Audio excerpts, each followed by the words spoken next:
자, 32회 TAT 2급 32회의 이론평가 문제 15개 한번 같이 풀어보도록 하겠습니다.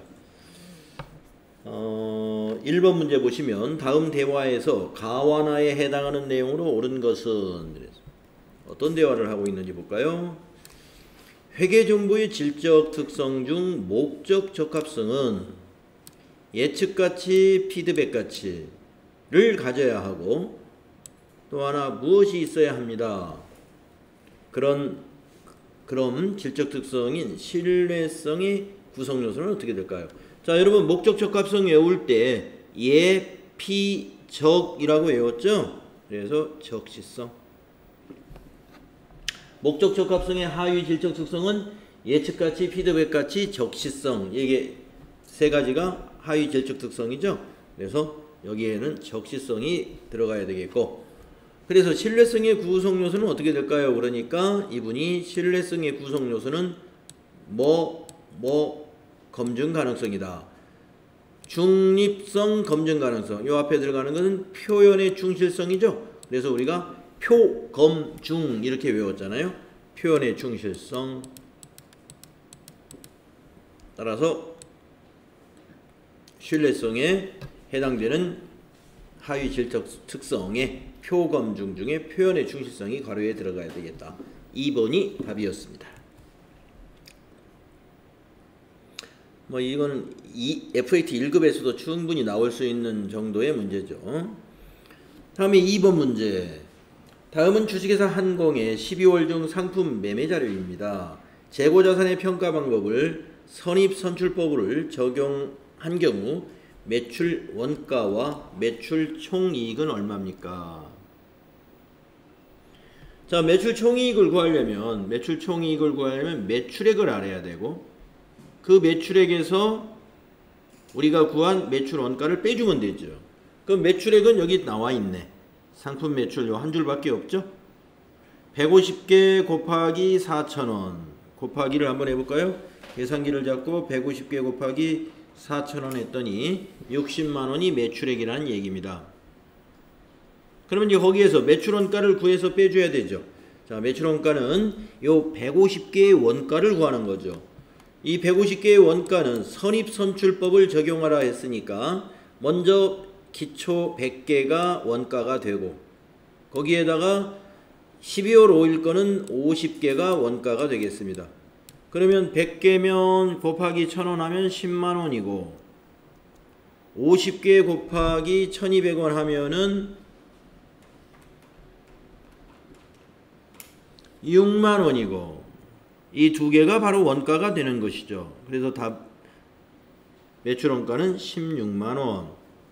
두 개네요. 16만원이. 자, 그러면 매출액에서 매출원가 16만원을 한번 빼볼까요? 그러면 매출 총이익이 나오죠?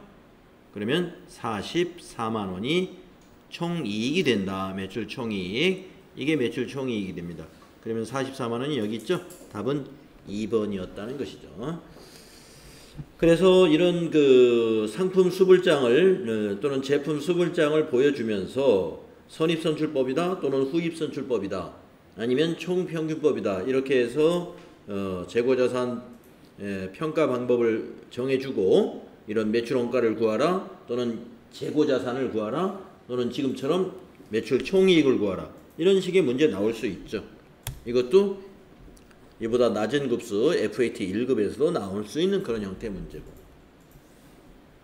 다음 3번. 다음 중 무형자산의 취득원가에 대한 설명으로 옳지 않은 것은 이랬는데, 무형자산. 네. 1번. 무형자산의 구입가격과 취득 관련 세금은 취득원가로 인식 가능하다. 그렇습니다. 우리가 무형자산만이 아니라 유형자산도 그렇고 모든 우리 취득원가를 계산할 때는 취득 관련 세금까지 전부 원가에 포함을 합니다. 그래서 1번은 맞았고, 2번 무형자산의 취득과 관련된 매입 할인은 취득원가에서 차감한다. 네, 할인받은 거를 차감해야죠. 애누리 받은 거, 할인받은 거 다 차감해야 되겠죠. 맞습니다. 3번 무형자산에 대한 지출로서 과거 회계년도의 재무제표나 중간 재무제표에서 비용으로 인식한 지출도 그 후에 기간에 무형자산의 취득원가로 인식할 수 있다. 비용으로 한번 인식을 했으면 비용 처리해야 돼요. 그걸 다시 자산으로 돌릴 수는 없습니다. 그래서 2번 설명은 잘못된, 3번이죠? 네, 3번. 이 설명이 잘못됐네요. 그러니까 이게 무슨 말이냐면 2018년도에 무형자산에 대한 지출을 말이죠. 무형자산에 대한 지출을 비용으로 처리했다는 건 뭐예요? 자본적 지출이 아니라 수익적 지출로 그냥 비용 처리했다는 겁니다. 그러나 그 후에 차기에 가서 해가 바뀌었어요. 그때 와서 그 비용 처리한 것을 다시 자본적 지출로 돌릴 수 있다. 이런 마감이 됐죠? 안 되는 것이죠. 그 다음에 4번. 무형자산을 의도한 목적에 사용할 수 있도록 준비하는데 직접 관련되는 원가는 취득원가에 포함되어야 된다. 그렇죠. 무형자산의 감가상각이라든가 이런 것은 이 사용 가능한 때로부터 기간을 정합니다. 그러면 무형자산을 사용 가능하게 하려면은 그 무형자산을 사용할 수 있도록 준비를 해놔야 그게 사용 가능해지는 거죠. 그 준비하는 데 들어가는 원가다. 그러면 그건 취득원가죠. 그래서 4번도 말이 된다 이거. 그 다음에 4번을 보면은 주식회사 한공은 2019년 1월 1일에 액면 금액 100만원, 이 액면 이자율은 5%, 만기 3년짜리, 이자는 매년 말에 지급하는 조건으로 사채를 발행했습니다. 발행 시점의 시장 이자율과 유효 이자율은 6%로 동일하며 발행 가액은 97만 4천원, 할인 발행했죠? 100만원짜리를 할인 발행했습니다.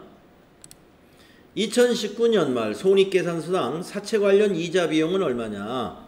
네, 여러분 우리가 회사가 인식하는 이자 비용은요 언제나 유효 이자율법을 적용합니다.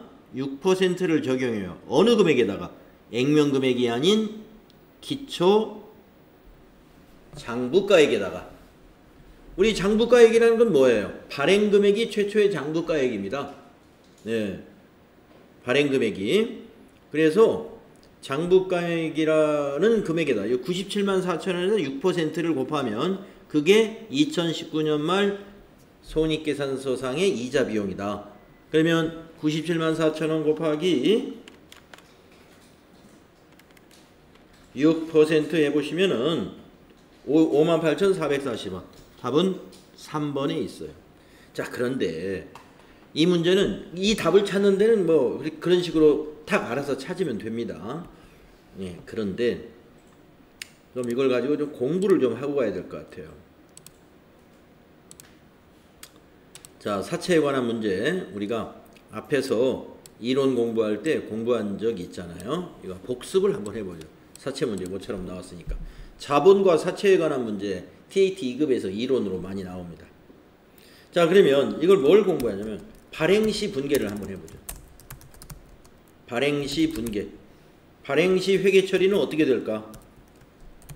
현금 발행했다고 보겠습니다. 차변에 현금은 얼마 들어왔을까요? 97만 4천원에 발행했죠? 그래서 현금이 97만 4천원 자산이 증가하게 됩니다. 발행 금액이 97만 4천원이에요. 그리고 사채를 액면에다 얼마 표시해서 사채권자한테 줬어요? 100만원이라고 표시해서 줬죠? 만기 때 3년 후에 당신한테 100만원 주겠습니다 하고 약속을 한 거예요. 그래서 대변에 부채는 100만원 증가합니다. 액면 금액이라는 것은 이 만기 때 돌려줄 금액이에요.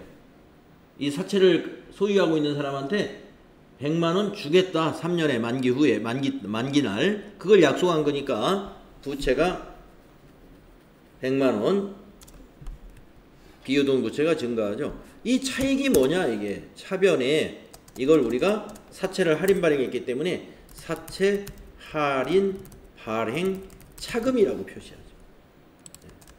그러면 사채 할인 발행 차금은 얼마가 되느냐? 100만원하고 9만 97만 4천원의 차이가 되는 거죠. 그러면 얼마예요? 2만 6천원이죠. 이것이 사채 할인 발행 차금이에요. 그러면 우리가 사채 할인 발행 차금은 우리가 뭐라고 부르느냐? 사채의 차감 계정이다 이렇게 부릅니다. 사채의 차감 계정이 뭐예요? 여기가 사채죠. 여기서 빼준다 이거예요. 26,000원을. 그게 장부 금액이에요. 네. 그러면 우리가 이제 발행 금액은 100만 원이고 발행 금액은 100만 원 아니야. 발행 금액이 뭐예요? 액면가는 100만 원, 발행 금액 97만 4천 원. 사채 할인 발행 차금 26,000원. 자, 그러면 요 발행 시점 2019년 1월 1일 날 장부 금액이 얼마냐 이거예요. 장부 금액은 2019년 기초 장부 금액은 어떻게 되느냐? 100만 원에서 사채 할인 발행 차금, 차감 계정 26,000원을 빼봐라 이거. 그러면 결국에 요 발행 금액 자체가 최초의 장부 금액이 되는 거예요. 97만 4천 원. 사채의 장부 금액은요. 액면가에서 사채 할인 발행 차금을 빼면 됩니다. 만약에 할증 발행을 했을 때는 할증 발행은 사채의 가산 계정이기 때문에 100만 원에 플러스 사채 할증 발행 차금 이렇게 됩니다. 자, 왜 장부 금액을 여기서 우리가 계산을 해야 되느냐? 바로 이자를 회계 결산 시에 2019년 말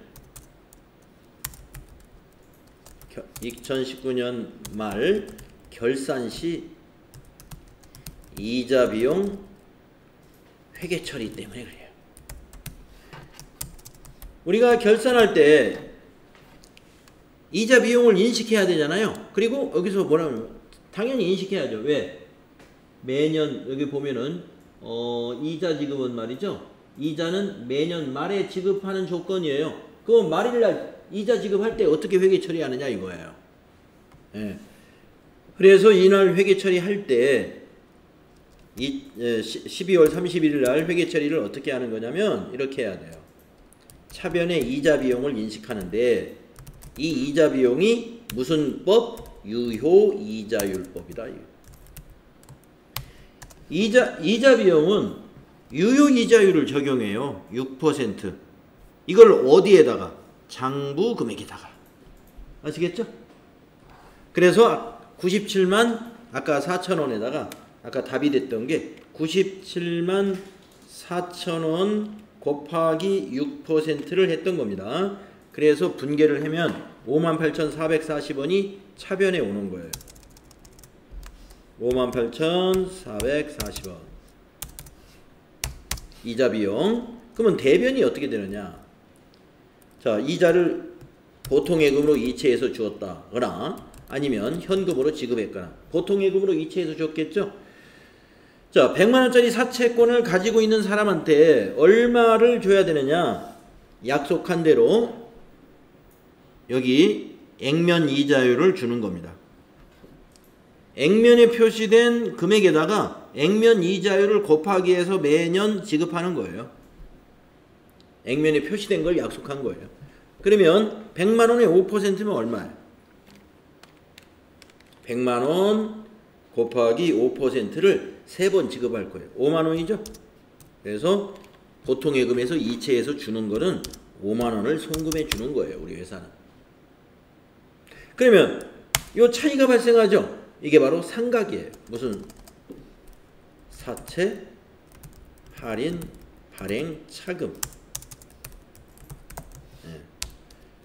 사채 할인 발행 차금이 2019년 첫 해 말에 얼마? 이 차이가 8,440원이죠. 이것을 상각한다 그래요. 지금 발행할 때 우리가 발행할 때 사채 할인 발행 차금이 모두 26,000원이죠. 예, 1차 연도에 요만큼이 여기서 감소하게 되는 거예요. 그러면 어떻게 그 다음 장부 금액은 어떻게 될까요? 2020년 장부 금액을 한번 또 따져볼까요? 2020년 기초 장부 금액은 100만원에서 빼기 처음에 26,000원 할인해서 했고 그 다음에 또 요거 8,440원만큼 이걸 이제 어떻게 사채 할인 발행 자금이 줄어들었죠? 줄어들었으니까 여기서는 이제 더해주는 거예요. 줄어드는 거는 8,440원은 더해준다 이겁니다. 그러면 장부 금액이 어떻게 될까요? 100만원에서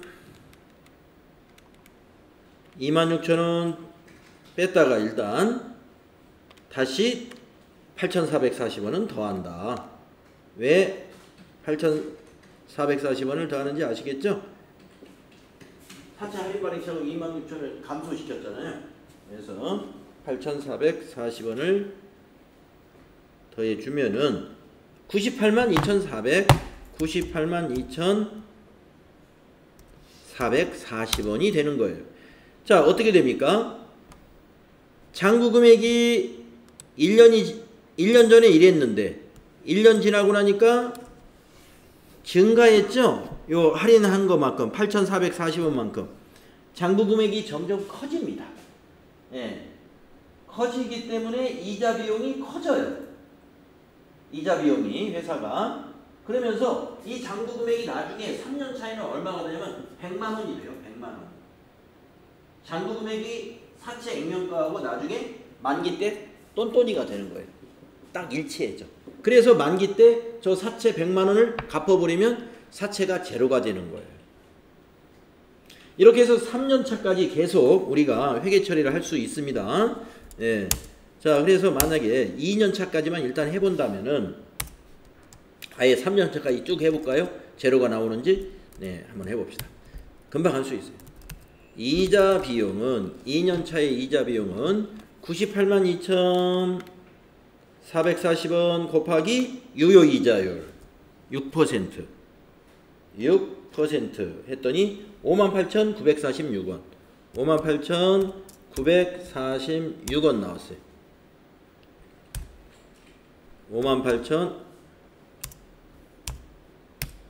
58,946원 어떻게 계산하는지 아시겠죠? 요 장부 금액에다가 유효 이자율 6% 곱한 겁니다. 이게 이자 비용이고 대변에 자 사채권자에게 보통예금으로 이체시켜줬어요. 얼마를? 매년 똑같이 5만원 액면가에 표시된 금액에다가 액면 이자율 그러면 이 차이가 얼마인가요? 이 차이를 우리가 상각한다고 그래요. 사채 할인 발행 차금을 또 상각해 주는 거예요. 자, 얼마만큼? 5만원과 58,946원의 차이는 8,946원이 상각이 되죠? 네. 자, 그러면 이제 2021년이 됐습니다. 2021년 기초 장부 금액은 얼마인지 계산해 볼까요? 100만원에서 자, 처음에 차감한 거 26,000원을 차감을 했었고 나중에 상각을 했으니까 8,440원 더해주고 또 2년 차에 또 상각을 한 것이니까 8,946원 더해주고 그러면 장부 금액이 또 불어납니다. 얼마 불어났을까요? 자, 100만원 빼기 26,000원 했다가 더하기 8440 더하기 8946 했더니 99만 1,386원 나오네요. 386원. 아직은 2021년 기초니까 100만원이 아니죠. 기말이 되면 딱 100만원이 되게 돼 있어요. 자, 그러면 이제 2021년 결산 때가 옵니다. 그러면 우리 어떻게 해야 돼요? 2021년 결산 때에 또 이자 비용 계상해야죠. 이자 비용은 유효이자율법. 유효이자율법은 어떻게 해요? 장부 금액 곱하기 유효이자율. 자, 그러면 99만 1,386원 곱하기 6% 해볼게요. 59,483원 나오네요. 59,483원. 아유. 59,483원 나오죠? 그러면 대변에 보통예금에서 지급했는데 얼마 지급해요? 액면가대로 5만원 지급합니다. 액면에 표시된 액면가에다가 액면 표시 이자율로 지급합니다. 자, 그러면 사채 할인 발행 차금의 상가액은 얼마가 될까요? 차이는 얼마냐? 9,483원이 나오죠. 근데 이제 여기는 끝자리가 지금 소수 문제 때문에 4원으로 1원을 한번 올려볼게요. 3원으로 하면 끝자리가 안 맞아. 그래서 1원 올려서 중간에 이제 소수 처리 때문에 그래요.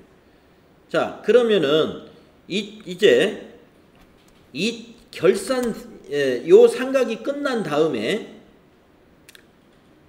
2021년 기말 장부 금액을 한번 볼까요? 사채의 장부 금액을 따져볼까요? 장부 금액은 어떻게 되냐? 처음에 100만원에서 발행할 때 26,000원 할인했고 나중에 상각을 8,440원 상각한 거 더해주고 또 더하기 8,946원 상각했던 것도 더해주고 또 마지막 상각한 거 3년차 9,484원 더해주면 이게 100만원이 나와요. 예, 왜 그러냐면 요 세 개 더하면 26,000원이 나오겠죠?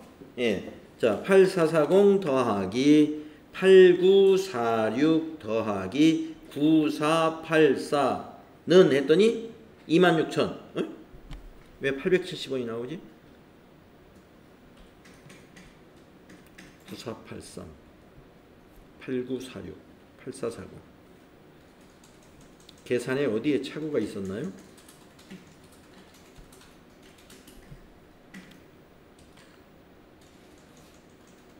(8440) 더하기 8946 더하기 9484 26,000원으로 딱 떨어져야 되는데 어디에선가 계산 미스가 있었던 것 같아요. 이거는 계산 차이입니다.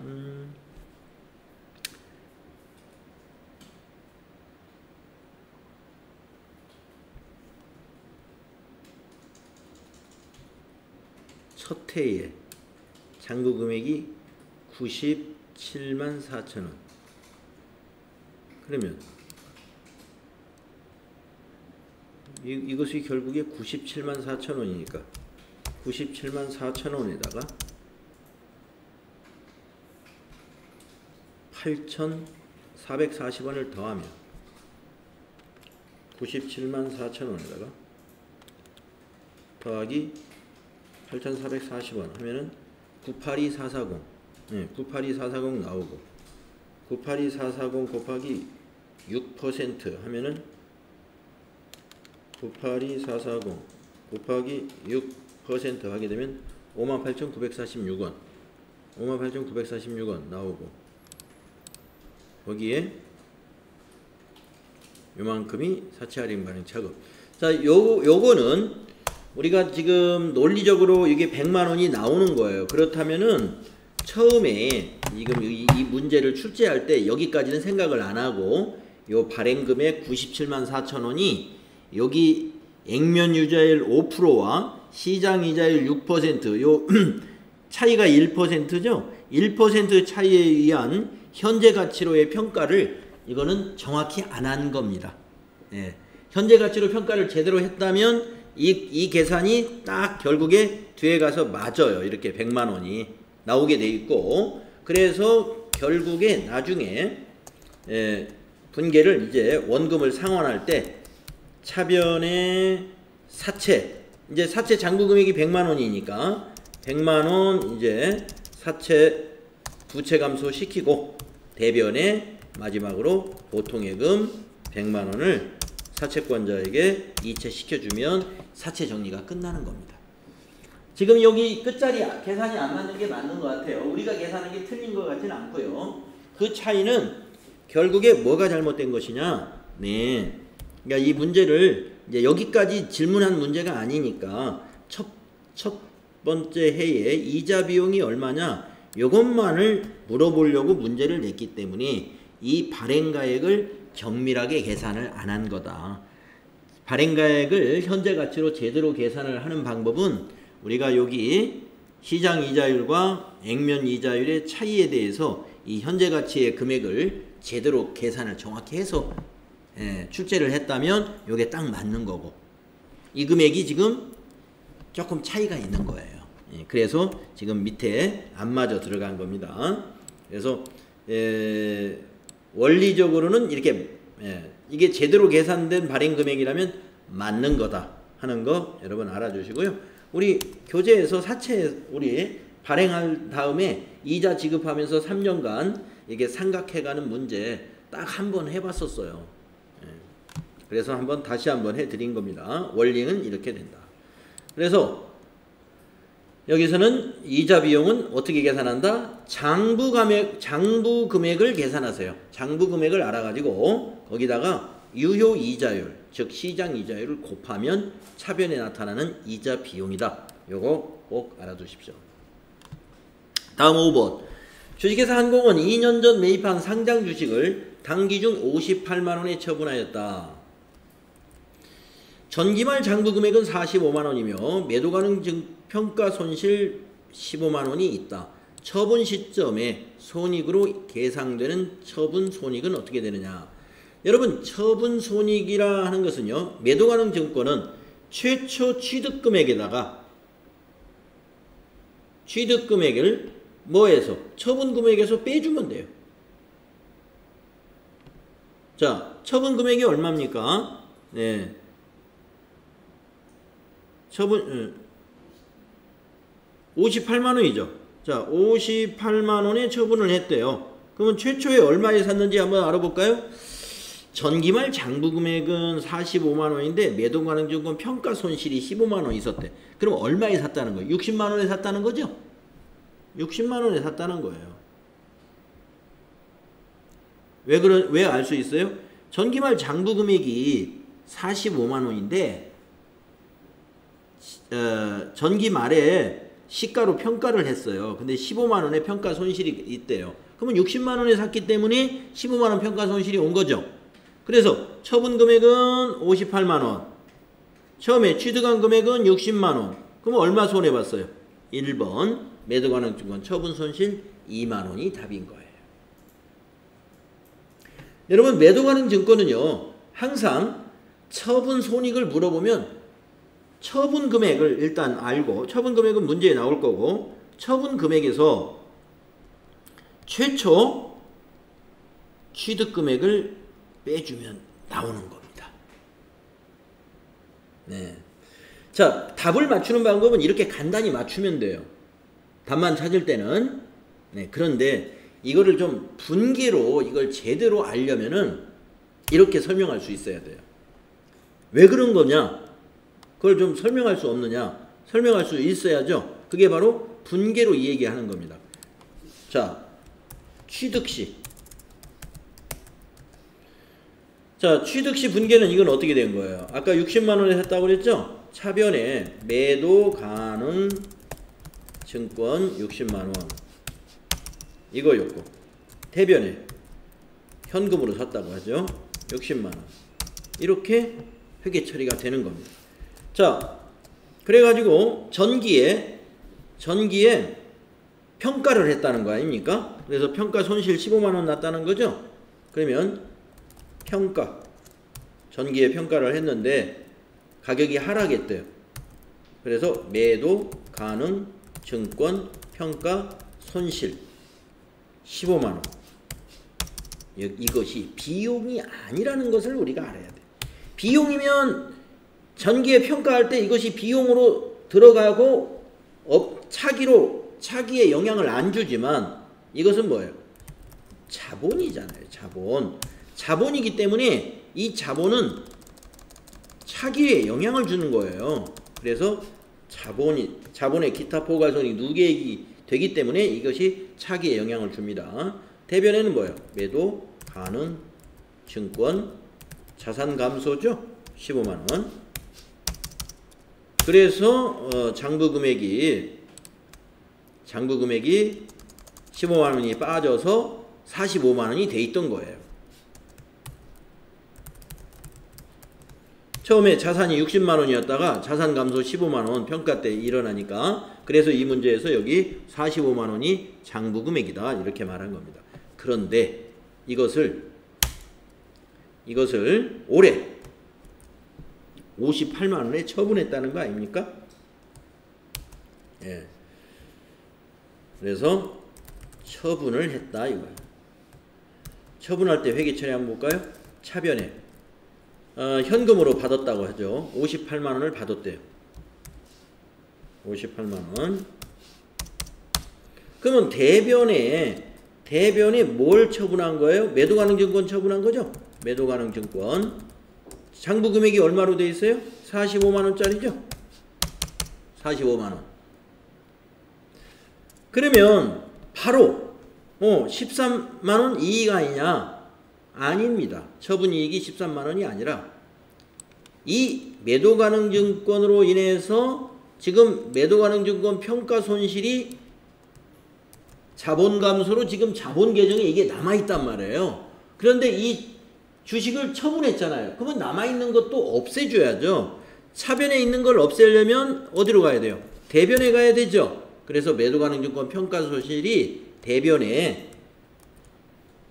15만원을 대체시켜야 돼. 상계시켜야 돼요.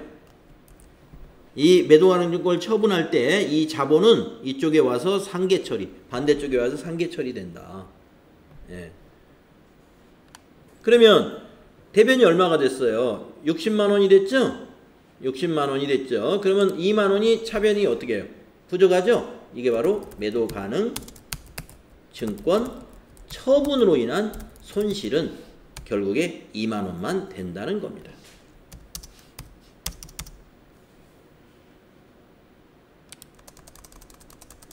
이 분계가 가능하다. 처분시 회계 처리 이렇게 할 줄 알아야 돼.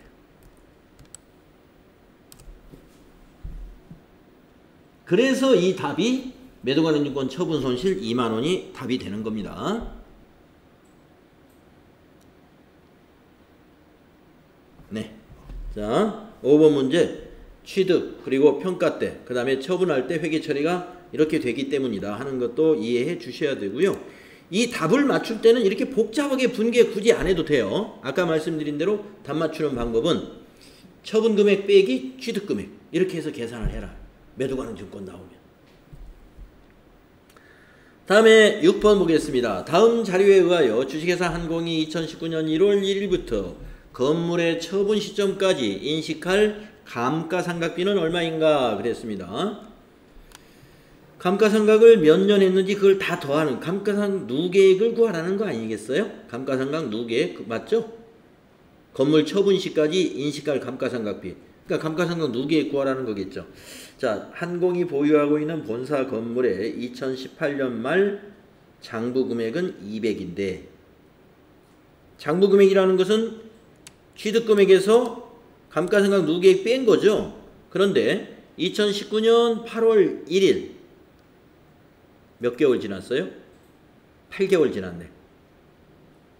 7개월. 7개월 그렇죠. 2019년 8월 1일 200만원에 처분을 했어요. 그러면서 25만원만큼 처분 이익을 봤네요. 근데 이 문제가 뭡니까? 처분 시점까지 감가상각비가 얼마냐 하는 거죠. 자, 그러면 요 2018년 말, 즉 2019년 1월 1일에는 장부 금액이 200이었는데 200을 200에 처분하면 원래 이익이 제로야죠. 그런데 25만원 이익이 났다는 거 아니겠습니까? 이익이? 그러면 25만원 감가상각 한 거잖아요. 그쵸? 그래서 장부 금액이 200이 아니라 25만원 적은 175만원이었다는 얘기잖아요.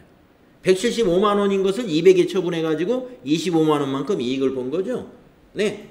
그래서 답은 2번이죠. 2번. 7개월치 감가상각비가 얼마였냐 이 말이네요. 처분 시점까지 감가상각비를 물어본 것은 1월 1일부터 8월 1일 날 처분했으니까 7월 1일까지 감가상각비가 얼마냐? 25만 원이니까 처분이익이 25만 원 난 거죠. 네, 그래서 2번이 답이다. 그 다음에 7번 다음 자료를 참고로 하여 주식회사 한공이 2019년 손익계산서에 계상할 대손상각비의 합계액은 얼마냐. 자, 이런 대손상각비 합계액 구하라고 하면은요, 대손상각비의 합계를 구하라고 그러면 단계별로 대손상각비가 나타나는지 분계를 써서 모아봐야 돼요. 자, 첫 번째 2018년 말 매출채권 잔액과 대손충당금 잔액은 각각 2천만 원과 대충은 50만 원이다. 여기서는 분계가 없고. 두 번째, 기초 매출채권 중 회수 불능인 60만 원을 대손 처리했답니다. 자, 대손 충당금이 50만 원인데 대손 처리를 60만 원을 해야 된대요. 그때 분계가 어떻게 됩니까? 이때 대손상각비가 나오겠네. 차변에 대손 충당금으로 먼저 50만 원은 상계하고 모자라는 10만 원은 비용 처리해야 되죠. 대손 상각비 여기서 나오겠다. 10만 원. 그리고 대변에는 매출채권을 자산 감소시켜야죠. 그래서 대변에 매출채권 60만 원. 이게 뭐예요? 대손 처리하는 분계잖아요. 이 대손 처리 분계할 때 대손상각비 10만 원 나옵니다. 다음에 세 번째. 전기에 상각된 매출채권 중 현금으로 회수된 금액은 40만 원이다. 전기에 대손상각이 대손 처리를 했는데 현금으로 다시 회수됐대요. 그러면 고마운 일이죠. 그러면 차변에 어떻게 돼요? 이것도 이거는 대손상각비는 안 나와. 안 나오지만 우리가 뭘 알아야 되냐면 요 시점에서 대손 충당금 50만 원이 다 없어졌잖아요. 근데 다시 충당이 됩니다. 자, 회수된 금액이 40만 원. 대손 처리한 것이 회수되면은 어떤 원칙이 있어요? 대변에 그걸 그대로 대손 충당금으로 다시 설정하죠. 대손 상각비는 여기에 안 나오지만 대손 충당금이 40만 원이 다시 설정됐다는 걸 알고 가야 되고, 그 다음 2019년도 말 결산 전 매출채권 잔액은 3천만 원이래요. 그런데 회사는 매출채권 기말 잔액이 2%를 대손으로 예상한답니다. 그러면 이때 또 결산 수정 분계 해야죠. 대손 충당금을 얼마를 추가해야 될까요? 지금 40만 원 있어요. 그런데 3천만 원의 2%가 대손으로 예상된답니다. 그러면 3천만 원 곱하기 2% 하면 60만 원 나오겠군요. 60만 원으로 대손 충당금을 설정해야 되는데 지금 대손 충당금 잔액은 이거 홀라당 없어졌고 이제 남은 건 40만 원. 그러면 20만 원만 추가로 설정하는 분계 어떻게 해야 됩니까? 차변에 대손 상각비 20만 원. 대변에 대손 충당금 20만 원. 이렇게 하면 대손 충당금이 이거 합쳐서 60만 원 되지 않겠어요? 그리고 여기서 이 문제는 손익계산서로 가는 대손 상각비는 얼마일까요? 했으니까 이날 10만 원, 결산일날 20만 원에서 30만 원이 가겠다. 답이 30만 원이다. 이런 얘기. 이렇게 풀었죠? 다음에 8번. 주식회사 한공은 영업이익을 500만 원으로 계산하였으나 이후 결산 과정에서 다음의 오류 내용을 발견했다. 이를 반영한 후 영업이익은 얼마일까요? 이랬습니다. 자, 광고 선전비 10만 원을 기부금 계정으로 처리했대네요. 그러면 광고 선전비는 판매관리비니까 이걸 기부금은 영업의 비용이잖아요. 이걸 올려야죠. 광고 선전비로. 그러면 영업이익이 마이너스 나죠? 마이너스. 광고 선전비를 올려야 되니까 영업이익은 줄어들게 돼 있고. 그 다음에 선급보험료 5만 원을 비용으로 회계 처리를 안 했대요. 안 했다는 게 이게 성급보험료 5만 원을 비용으로 처리했다네. 성급보험료라는 게 뭐예요? 차기 보험료라는 거죠. 그걸 결산 수정을 안 했다는 거예요. 그러면 비용에서 이건 빼줘야 되잖아요. 보험료는 판매관리비니까 영업이익에 영향을 주잖아요. 이건 빼주는 거니까 이익을 증가시키는 거죠. 성급보험료는 비용을 줄여주는 거니까. 단기의 비용에서 빼주는 거니까. 그래서 마이너스 요인 10만 원에 플러스 요인 5만 원이니까 두 개를 퉁치면 마이너스 5만 원이다. 그쵸? 그러면 500에서 5만 원을 뺀 게 답이에요. 답은 4번. 영업이익은 495만 원으로 변한다. 다음 9번. 다음 중 부가가치세 과세 대상에 해당하는 거래. 무상으로 제공하는 샘플은 과세가 아니죠. 저당권 아니죠. 매입세에 공제된 장려품을 고객에게 제공했다. 이거 사업상 증여에 해당이 되죠. 이거 특별한 공급으로 우리 정리했죠. 과세됩니다. 3번이 답입니다. 조세물납은 과세가 아니에요. 다음 10번. 다음 중 부가가치세법상 영세율이 적용되는 거래가 아닌 것은 국외에서 제공하는 용역 영세율, 외국 항행 영세율, 사업자가 내국 신용장에 의해서 공급하는 재와 영세율, 수출업자가 대행 위탁 수출을 하고 받는 대행 수수료는 과세. 수출 대행에는 수수료까지 영세율을 적용해 주는 거 아니에요. 그 공급하는 재화와 용역에 대해서 영세율을 적용하는 것이지 수출 대행업자가 받는 그 대행 수수료를 영세율 적용해 주는 게 아닙니다. 그래서 4번이 아니다. 다음 11번. 다음은 일반 과세자인 주식회사 한공 전자제품 제조업의 2019년 제2기 부가가치세 확정신고 기간의 내역이다. 이 중 매출 세계에서 공제 가능한 매입세액은 얼마인가? 단 세금 비단서는 적법하게 수취하였고 매입세액을 공제받기 위한 절차는 모두 이행되었다. 자, 공제받을 수 있는 것만 짜둬볼까요? 원재료 구입 매입세액 아무 문제 없죠? 공제받고 접대용품은 안되고 비영업용 승용차네요? 3500cc 안되고 제품 제조용 기계장치 구입 관리 매입세액 이상 없죠? 이 두 개는 공제가 되겠네요. 그래서 370만 원이 답이 되겠군요. 2번이 답이다. 12번. 소득세법상 종합소득에 대한 설명으로 옳은 것은 사업소득은 원천징수 여부에 관계없이 종합과세한다. 맞았습니다. 사업소득은 무조건 종합과세예요. 다만 사업소득 원천징수로서 끝나는 사업소득자가 보험업이라든가 보험설계인 그 다음에 방문교사는 연말정산으로서 끝납니다. 그 연말정산이 종합소득세의 계산으로 끝나는 거예요. 그 경우를 제외하고는 사업소득은 모두 종합과세한다. 자, 한번 2, 3, 4 보겠습니다. 그러면 틀렸는지. 자, 2천만 원 이하의 출자 공동사업자 배당소득은 원천징수로서 과세가 종결된다. 아니죠. 어저께도 이 문제가 나왔었는데 이 보기가 있었죠. 출자 공동사업자의 배당소득은 무조건 종합과세된다는 거. 그래서 틀렸고 일용근로소득은 종합과세 대상이다. 이거 틀렸죠. 일용근로소득은 원천징수함으로써 모든 게 끝납니다. 모든 게 종결돼요. 분리과세라는 거죠.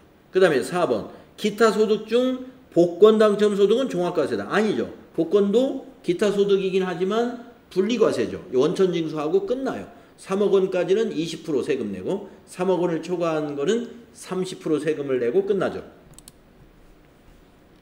다음은 13번. 다음 중 소득세법상 근로소득의 범위에 포함되지 않는 것은 종업원 자녀가 사용자로부터 받는 학자금 이거 근로소득입니다.